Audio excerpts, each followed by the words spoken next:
Fraser and we're at the Aquabox depot where Aquabox make their filters that are going all over the world to help people in disaster situations. Pam, tell me how you got involved with Aquabox. I first started coming along because I live locally and I had some time to volunteer doing something, and I started coming up to the depot to help pack the boxes. So packing what we call the gold boxes with all of the aid items and a pump, a filter. And after I'd been doing that for a while, I realised we were short of filter assemblers. We wanted to up the production of the actual filters. So I got trained up with some of the experienced volunteers to put together the different parts that make the filters. And so we did that with the Tuesday group to be trained up, and then myself and some others formed a Wednesday group where we could carry on making filters so that increased production. And in the future we hope to have afternoon groups as well so that we can increase it again. Now, you've been involved for quite a long time. Since about 2015, I think, yes. How did you get involved in the first place? Well, one of my neighbours used to come up and help when she had a bit of free time. She used to drive the forklift, which she enjoyed, and she sort of said to me, you should go up when I finished full-time work. And that's what made me come up here, because it's a short distance away. So that was what started it, really. And once you've had a look at what goes on here, you can't really resist being involved. Right, there's clearly a team spirit yes. that exists amongst all the volunteers. Definitely. But how is that assisted by knowing that the work that you're doing is of such great value out in the field? Well, it's enjoyable when you come in and work with other people assembling the filters or packing the boxes. But it's just much more rewarding when you see photographs and videos and hear feedback from people who've been out and seen the boxes being unpacked when they're delivered, seen people using the filters. Occasionally there's a television report or something and you can actually see the things in the countries they've been sent to. It's just really rewarding. We get feedback from the different charities that we partner up with on the ground. So we work with other agencies to make sure the filters go to the right people when they arrive and don't just sit in warehouses or get misappropriated. So we get feedback from them as well. And that's just makes you realise how much good it does around the world. Yeah. Where do you see the future for Aquabox? Well, hopefully we can keep expanding our production. That's, as I said, we'd like to. At the moment, we only have assemblers and packers in the mornings usually.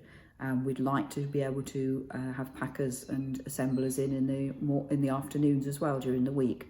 So that's one of the ways that we'd like to expand, because we can't meet the demand for the filters and the aid. You know, there's always a new cause, a new place, a new disaster. So, and there aren't many other people producing these. So, you know, it's down to as many as we can make. I think a lot of donors to Aquabox will be very surprised at the fact that all the filters are actually made by volunteers here, as well as packed and sent out to the field. There are an enormous number of parts comprised to each filter. Yes, I'm not sure exactly how many, but there are at least 60 different parts. I mean, down to the very tiniest things, like just the little bungs that go on the end of the tubes. And most of them have to be put together in some way, shape or form. A lot of it isn't very complicated, it's a bit fiddly, and some of it needs to be left to glue, to, you know. And then the other thing about making them is we test bits of them, things like the filter, the main part of the filter, we pressure test that before we put it into a pump, and we test other bits, and then when the pumps are completed, every single pump is tested using real water before it's packed up and sent anywhere. So we know that before they leave the depot, they're definitely working. And we do sometimes find ones that have, you know, haven't been stuck well enough, or the filters. Occasionally we get one where a part's faulty, and we take those, put them on one side, and if we can, we reuse the bits. Sometimes that's possible, it's not always possible, but we try and reuse anything that we can, and sometimes we can make it work. We can put more glue on it or swap something out, but every single item that goes out, we know that it's actually working before it leaves here, so there shouldn't be any failures on arrival, which would obviously be very disappointing for people who are relying on these for safe water. So, for people who don't live in the Derbyshire area and can come along and volunteer, how could they make a difference to Aquabox? well, some of the things we need help with are publicity, which you're obviously assisting with.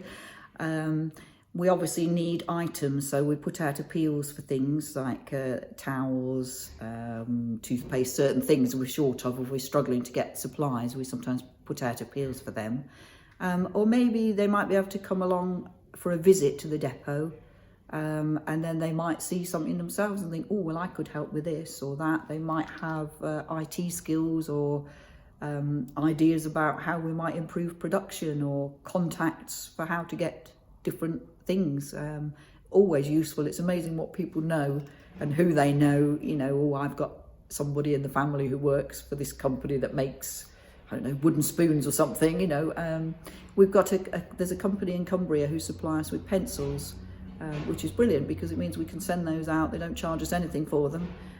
I think they're the ones that if they break on the first sharpening, they can't then be sharpened again and sent because they're too short for the box. So we get them, sharpen them up and send them out. And there's lots and lots and I imagine that came from somebody talking to somebody. So maybe in the future we might be able to have days where people could come in and help with the filter assembly. For people who can't get involved practically, yeah, what else could they do? Well, we have obviously always a need for money. So because all of these parts cost money, to make the filters, to pay the rent for the depot, to send the aid items out, they all have to be purchased, and the shipping costs are quite significant often. So we need money. So anybody who would like to give money to either via Just Giving, send us a cheque.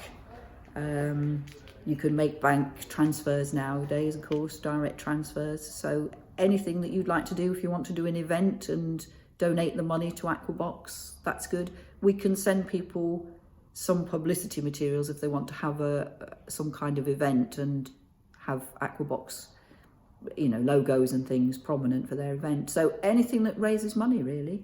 Okay, and of course if people want to make a direct donation, the easiest way probably is through the aquabox.org website. Yes, that's the best way. Or obviously we have some people who pay by direct debit. If you're happy to commit to a regular amount, it doesn't have to be a large amount, but if you can make a direct payment to Aquabox once a month, that is also obviously very useful because we know we can rely on that coming in regularly, so it makes it easier to arrange finances. Well, I can certainly testify that having been out in the field and seen the recipients of Aquaboxes, that you are making a huge difference to people's lives, and long may you continue to do so. Thank you.